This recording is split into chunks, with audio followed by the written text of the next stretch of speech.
Okay, hello everybody. We've done kitchen basics and kitchen safety. Now let's talk about recipe basics.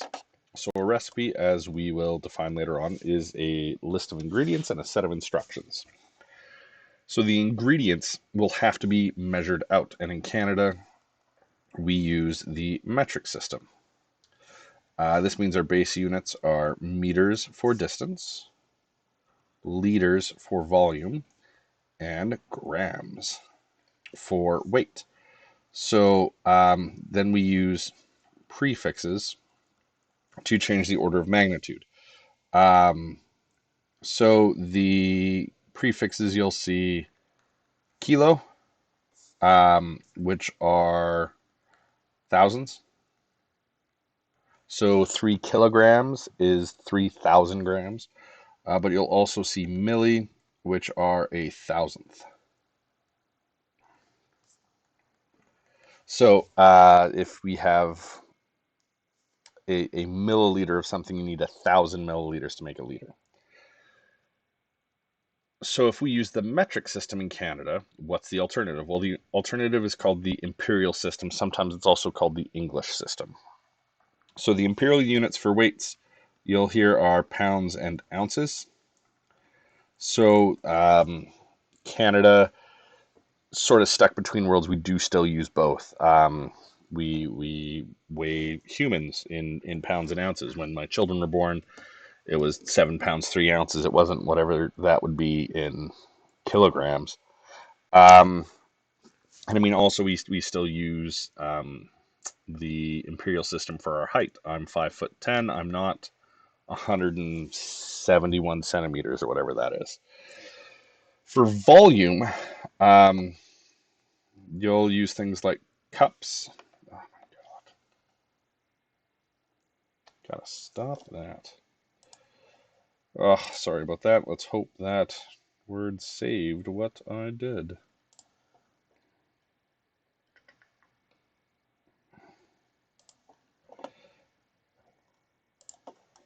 All right.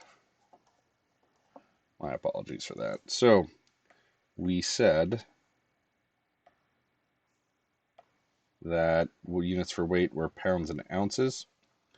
There are also other ones for this. It's not just pounds and ounces for the imperial system. Um, in the UK, they'll use stone, which is 14 pounds. And there are other ones along there, but pounds and ounces are the most common.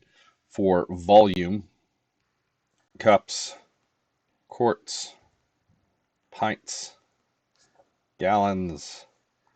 There's also fluid ounces. Now, you already have 1 ounce. Why not have a second?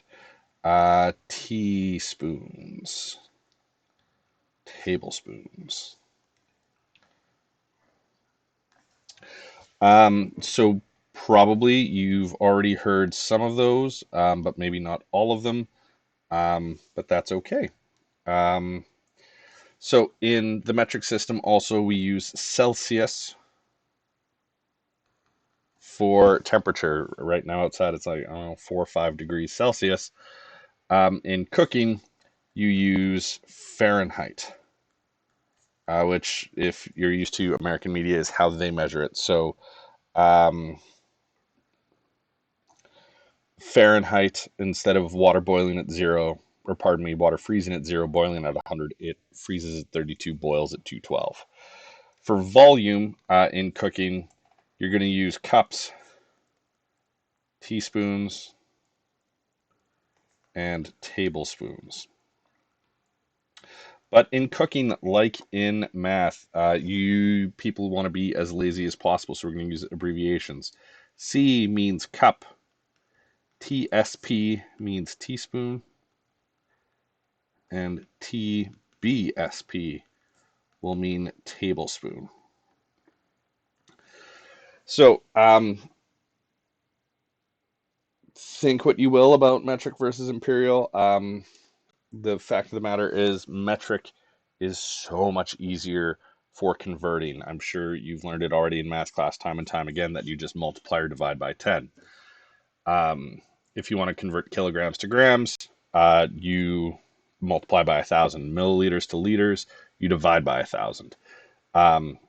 But for the imperial system, it's very different. It's like there's 16 ounces in a pound, and I said there's 14 pounds in a stone. Um, and it just goes on and on. So there are 3 teaspoons in 1 tablespoon, and there are 16 tablespoons in 1 cup. So that means there are 48 teaspoons in 1 cup, 16 times 3. Converting within the imperial system is just a giant boondoggle, and often you'll see in recipe books, or like I even have an apron with like a cheat sheet on it of the different conversions, so that if I'm doing a recipe, I can just lift up my apron and read it, and it will have these different conversions. But measuring cups, so there's 48 teaspoons in a cup, but oftentimes a recipe is not going to ask for cups, and like they're generally not going to ask more than, I would say, 3 tablespoons, because within cups you'll have a 1 cup, you'll have a 3/4 cup, 2/3 cup, half cup, third cup, quarter cup. So um, you're going to deal, like in the metric system, we talk about 0.75 meters. The imperial system uses fractions rather than decimals. So measuring spoons similarly will often have a tablespoon, a teaspoon, a half teaspoon, and a quarter teaspoon. The odd time, it's not very often, but I know I have a set that has a 1/8 teaspoon. So fractions are going to be key. Not so much in the entry level cooking that we'd be doing in class, where I just give you a recipe and then you just follow it. You just have to say, yes, this is the 1/3, and you do it. But what we're going to be talking about um, is like doubling recipes. Like, oh, I have this cool recipe for cookies, but I want to make a lot for Christmas, so I'm going to double the recipe, and then your math and fractions needs to be more on point. Um, but in Canada, because we use a combination, as I've mentioned, so we buy milk in liters. 1 liter, 2 liter, 4 liters are typically how you can buy milk. But if you're making a recipe that needs 2 cups and we're doubling it, how much milk do we need to buy at the store? Well, a cup is, depending on who you ask, it's going to be 240 milliliters. So 2 cups would be 480 milliliters. And if we're doubling it, then we need 4 cups, which is 960 milliliters. So that's easy enough. But again, we sell milk in liters, not milliliters typically. So 960 milliliters is 0.96 liters. So buying a 1 liter of milk will give you a little bit extra. And again, a cup can, like, sometimes they equate a cup to 250 milliliters, depending on like the difference of that 10 milliliters usually doesn't need disaster. Also, when you're buying ingredients, when you're like, oh, do I have enough? We buy things by weight, but recipes, we use them in volume. So a great example of this is flour. When you go to the store and you want to buy flour, it's a 5 kilogram bag, it's a 10 kilogram bag. A recipe will ask for 3 cups of flour, and each item will be different in that case. You can't just say, oh, well, 400 grams is a cup, because it depends on the density of that item. Um, you can sometimes find different conversion charts online, but it's all going to be a little different. As you get fancier and fancier up the cooking ladder and get into like if you get into pastry cooking, I'm sure Monsieur Tsokat will talk about like weighing out your ingredients. It's not, oh, you need 3 cups of flour. It's you need 300 grams of flour. And some recipes will have it in grams. Now, usually kitchens aren't too set up for that. Usually we talk in measuring cups, but you can get little food scales from the grocery store, from wherever, to um, help with that if you need to. People who are into food portioning will have food scales.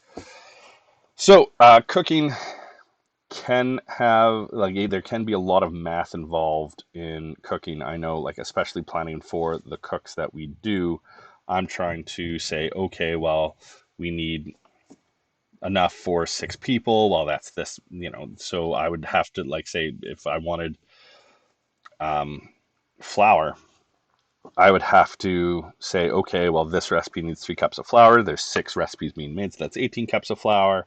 Then I'd have to figure out, well, what does that equate to for mass so that I could buy enough flour for everyone for that recipe. Anyways, so I said before about converting. So you're not normally going to see this, but sometimes when we double a recipe, you'll see that. Like if a recipe calls for 2 tablespoons of butter, well, now you're doubling the recipe. Should you measure out 4 tablespoons, or should you just convert it to some level of cup? So we said 1 cup is 16 tablespoons. So that means a half cup is 8, a quarter cup is 4, 3/4 of a cup is 12.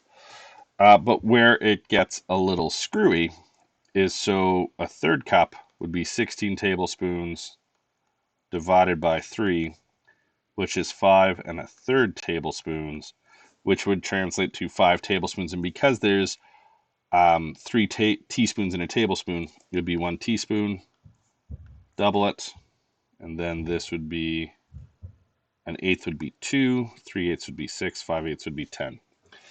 So if you're so if in that thing you needed 2 tablespoons of butter, you double it, it's 4 tablespoons. You could measure out 4 tablespoons, or you could just say, oh, damn, that's just a quarter cup. I'm good to go. So most recipes that you'll see will use the metric system, will come from the United States, which doesn't use the metric system. If you've spent time in the kitchen, usually you'll see cups, tablespoons, teaspoons, but not always. Sometimes recipes, especially if they come from Europe, will use the metric system. So cups, as I said, 240 milliliters. A tablespoon is 15, and so a teaspoon is 5. So then if we want to convert, like if for some reason we're using the metric system, 1.5 cups would be 240 milliliters times 1.5, which would give you 360 milliliters. 2 tablespoons is 30 milliliters because it's 2 times 15. 3/4 of a cup would be 240 times 3/4, which is 180 milliliters. And so sometimes for me, like I know rather than memorizing all of this, I use the conversion to the metric system to help me convert when I'm doubling or tripling. Like, okay, I have 3/4 of a cup. I'm doubling it, or like I'm timesing it by 1.5, because sometimes you don't want to double a recipe, you want to times it by 1.5. Well, multiplying 3/4 by 1.5 for me, not as easy to do in my mind, but I'm like, okay, 3/4 of a cup is 180 milliliters times 1.5. Oh, well, that is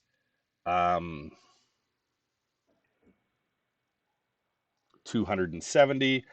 So that would be 1 cup and 2 tablespoons. Okay, here we go. And like that's how I can do it in my head. But there's no one singular way to convert and all that. Okay, and that's just what I talk about here.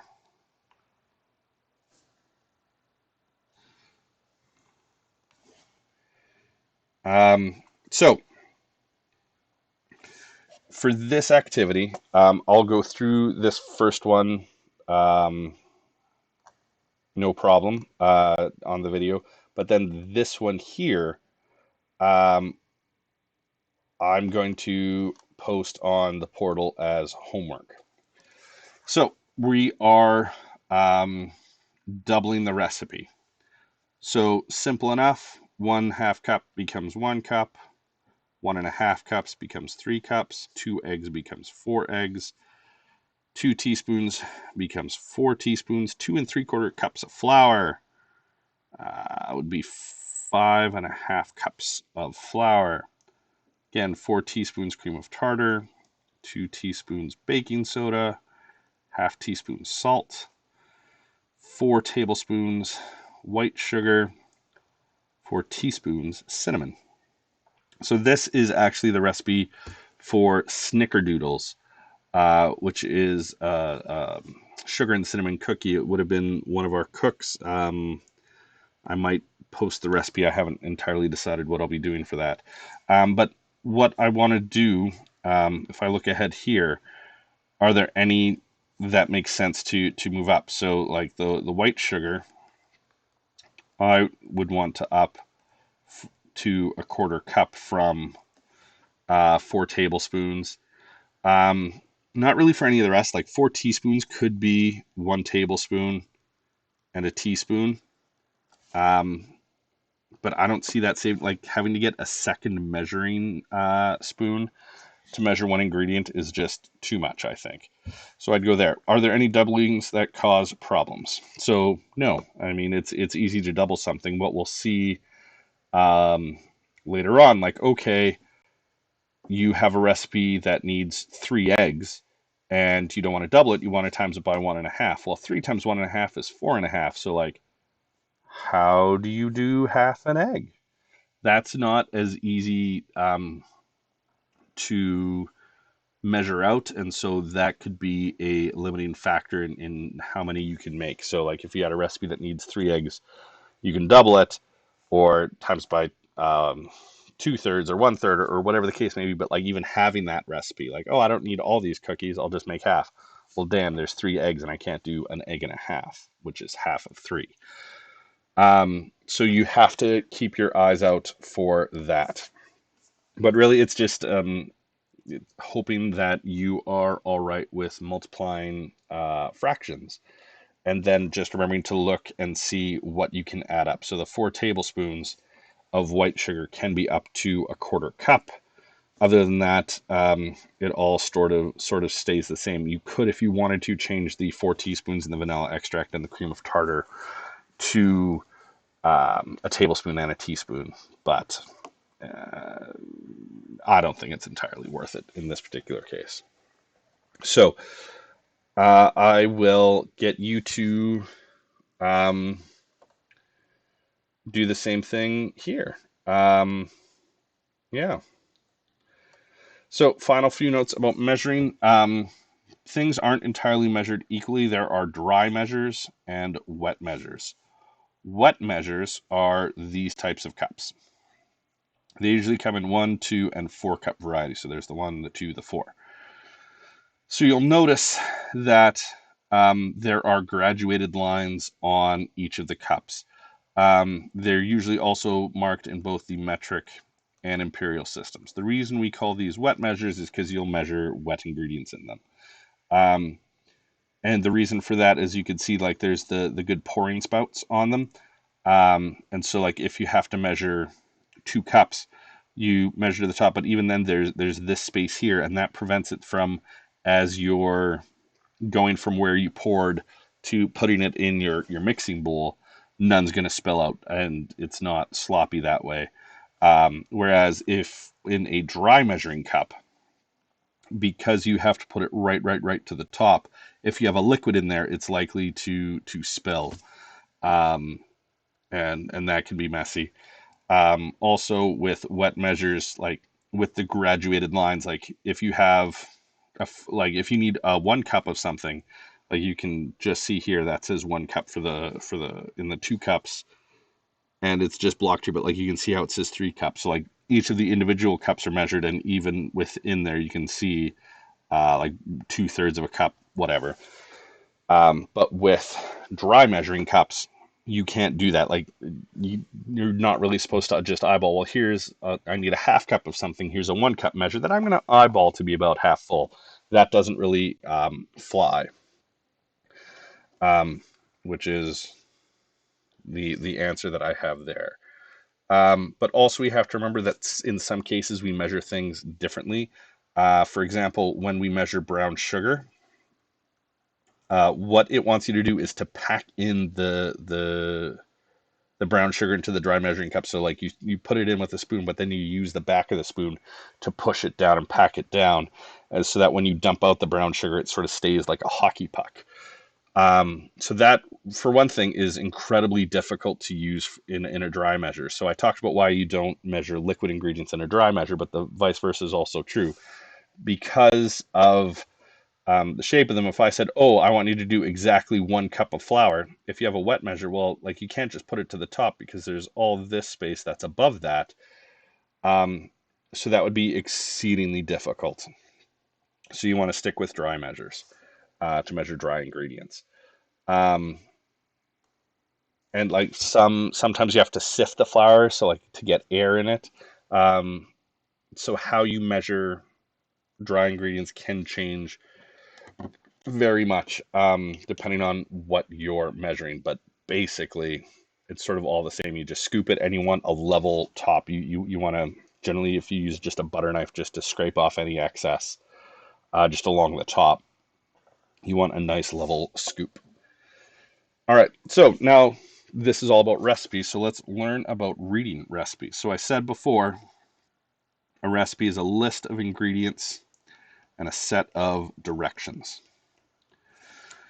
So like here, when we have the snickerdoodles, and one thing I'll say here, I didn't mention, so we're told that this recipe makes 48 cookies. But here we want to make 72. So what you want to do is times this by 1.5 or 1.5. But this isn't a completed recipe. This is just a bunch of ingredients. What do you do with them? Like if you notice, there's 2 listings for white sugar. Why is that? So you'll want to have these set of directions to help you out. But before you select a recipe, there are these 8 things that you should consider. Recipes should match the amount of experience that you have. At the start, you'll want easier recipes that are basic or simple and easier to follow. As you gain more experience, you can try more difficult things. Like the cookies that we'd be making would have been chocolate chip cookies, which are rather simple. Um, and then, like, I wouldn't have you do macarons, which are a more complex cookies, which involve um, beating egg whites until they're stiff and folding in almond powder and all those types of things. Like that's more than just the basic, like, oh, if you mix it, you can't really overmix it, no big deal. Whereas you don't want to go into something more complex. A creme brulee or something like that is something where you need a bit more confidence and a bit more knowledge. Um,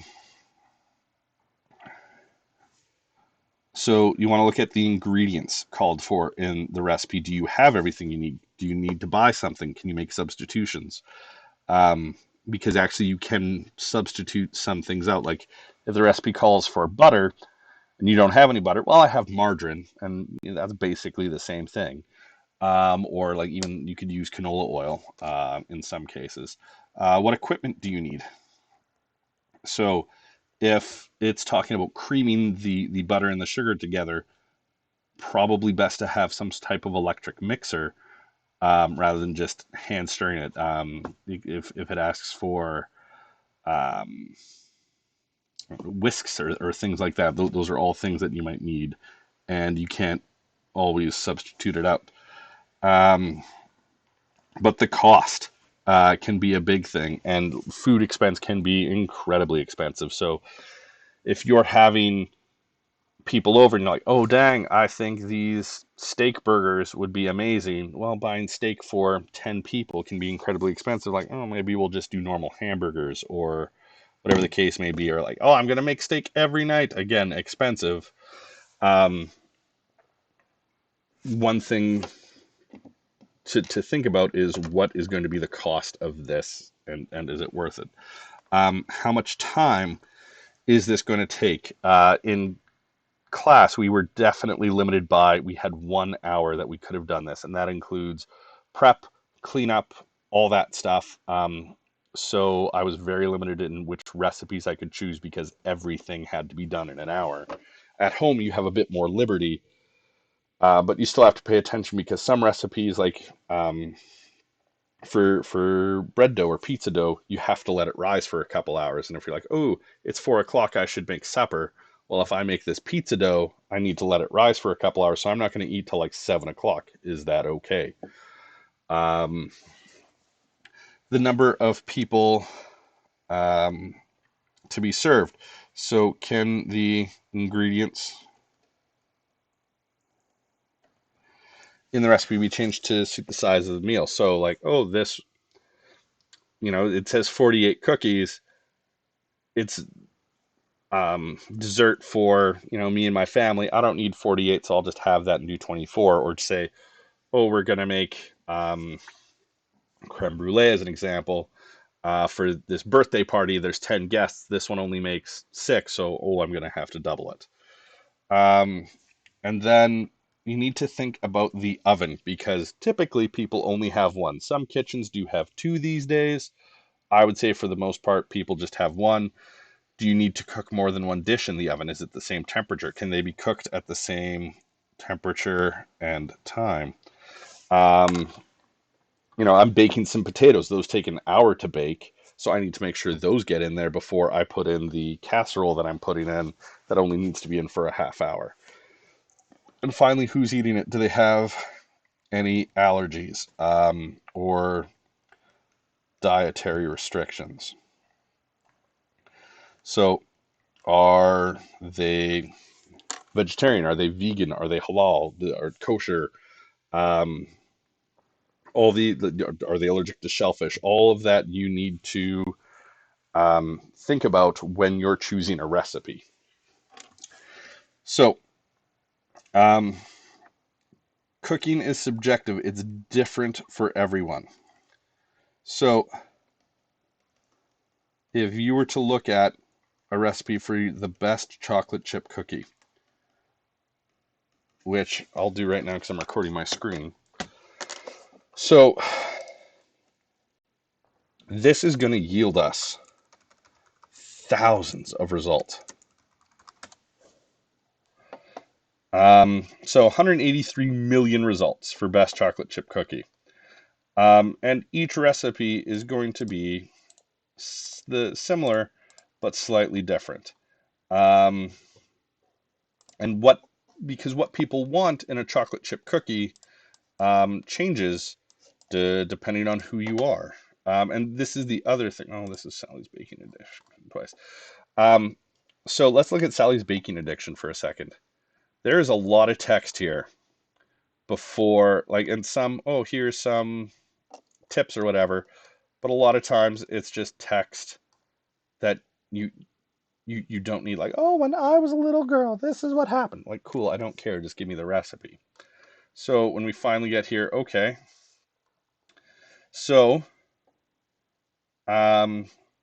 here, like in the recipe for all recipes, there's equal parts white sugar and brown sugar. Here, it's 3-to-1 brown sugar to white sugar, and it's 1-to-1 between all three here. And like here, it's different: 2 eggs versus 1 egg. So like the core ingredients are the same. Man, this one has you using cornstarch. That's not something you normally see. So, and that's like, do you want a chewy cookie? Do you want a soft cookie? Do you want a crumbly cookie? Like what people want in a chocolate chip cookie changes. Like what makes the best chocolate chip cookie? If I were to ask the 20 people in this class what makes the best chocolate chip cookie, I'm going to get some different answers. Do you want bigger chunks of chocolate? Do you want milk chocolate? Do you want dark chocolate? Do you want semi-sweet chocolate? Like the beauty of cooking is that no one gets to tell you what's right or wrong in your taste. Like if you enjoy it, that's what you want to eat. Um, and I talked about how when you search for a recipe online, like if you get to a blog, there's going to be text. Like it's like I don't care. I just like sometimes, as we saw with Sally's Baking Addiction, there'll be something useful like, oh, here's a tip if you don't have time to chill the dough, or here's a tip for this, or like here's why I did that. But a lot of times it's just extra text so that the post is that much longer so that they can sell that many more ads. Okay, so now let's look at a straight up recipe. This is for chocolate chip cookies. So we have the ingredients, et cetera, et cetera, et cetera. Now we have the directions. Preheat the oven to 375. Cream together the Crisco and brown sugar in a large bowl. Add the egg, milk, and vanilla, beating 1 minute or until thoroughly blended. Combine flour, salt, baking soda. Add to cream mixture. Well, you can read. I don't need to read this for you. So now let's look at what does this mean? What should we think about? What do we need to consider when we make this recipe? So what ingredients need dry measures? Well, that's, of course, you take me right back to the top. Let me just get down. I apologize for that. Here we go. So brown sugar, flour, salt, baking soda, chocolate chips, and pecans. The wet measures, you know what? I'm also going to say shortening in here. Shortening, for those that don't know, is like a solidified vegetable fat. Crisco is a common brand. Milk, vanilla. Yeah, those are the only things that need the wet measures. You don't need a measuring cup for an egg because it's just an egg. So what tools are needed? If we read through the recipe, well, you're going to need an oven. You need to cream together the Crisco and brown sugar, and we'll talk about those vocab words later. But that tells you need some type of preferably electric mixer, which it says right here. You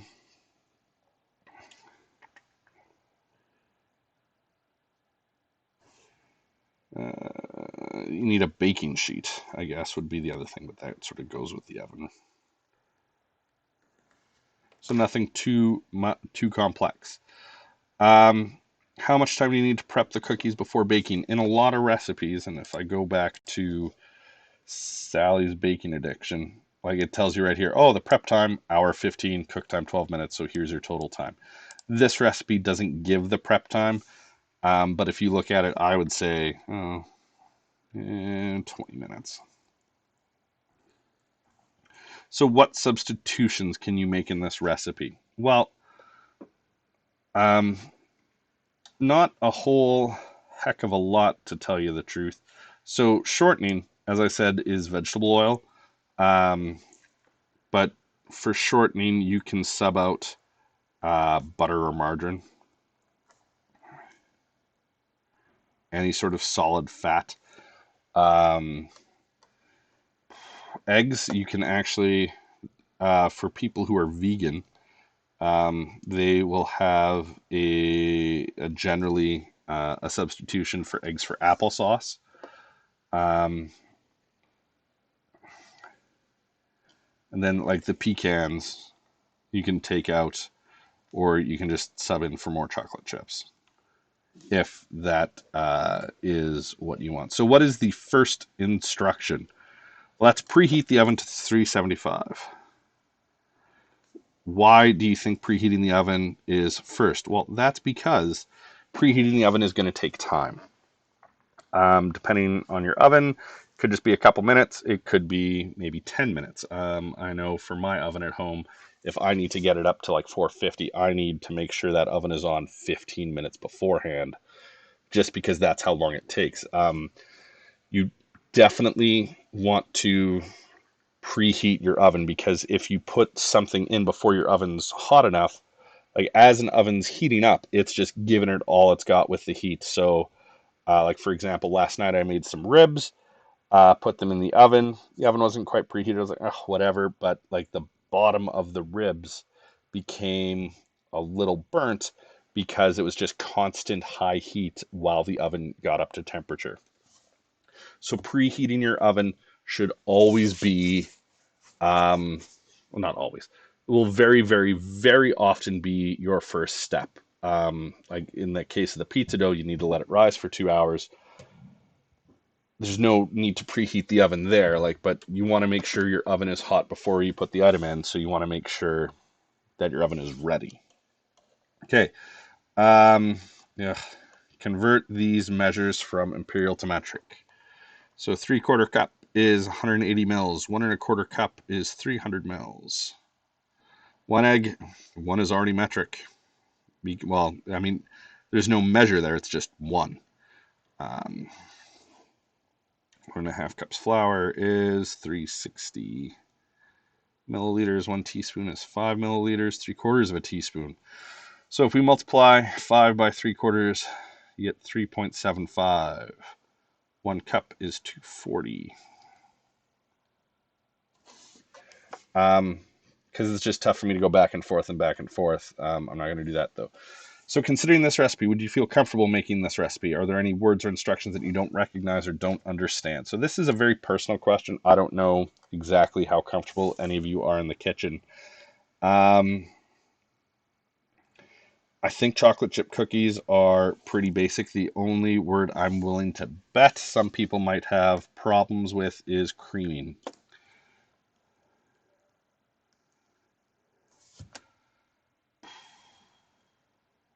So if we look at, if you think of your kitchen, I'd be willing to bet most people could make these. You might not have chopped pecans. I know I don't, but I don't really like pecans, so that's no big deal.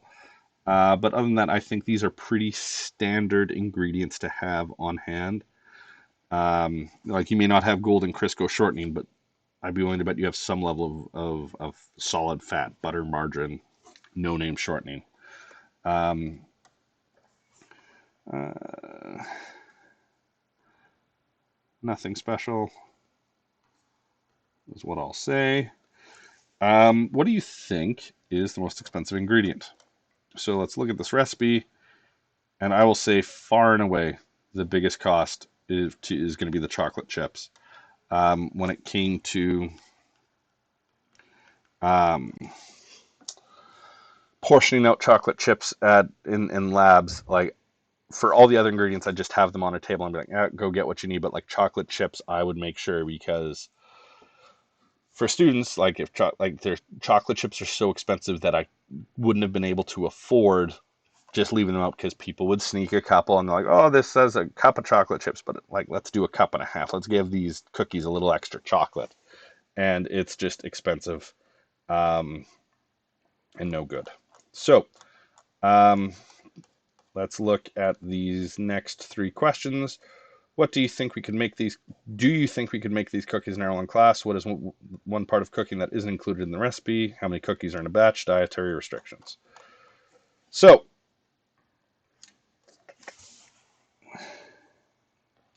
I think we could definitely make these cookies in a 1 hour class. Um, it's relatively simple. What's not included is the cleanup, and would be more critical if we were cooking at school.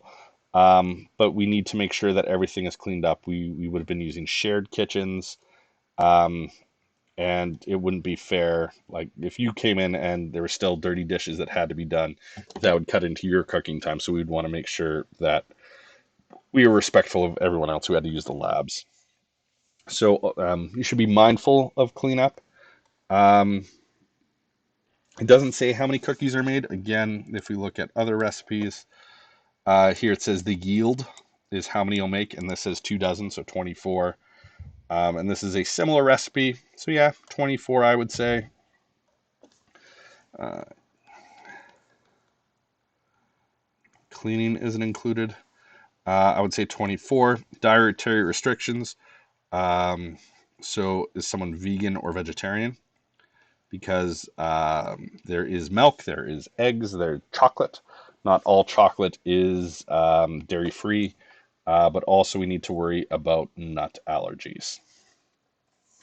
Because we had the pecans, but I mean, that'd be a simple substitution of just adding some extra chocolate chips. So here is another assignment. This time it is for cinnamon buns, but it is all Like I ask what are the differences, but other than that, it is the exact same questions.